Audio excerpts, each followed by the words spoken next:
عشق یوسف رو فقط چشم زلیخا میفهم.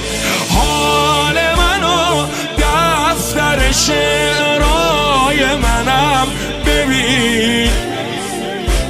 دوست دارم دوست دارم دوست دارم همین.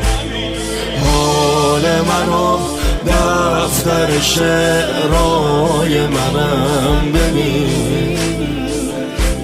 دوست دارم دوست دارم دوست دارم همین. همین آقا.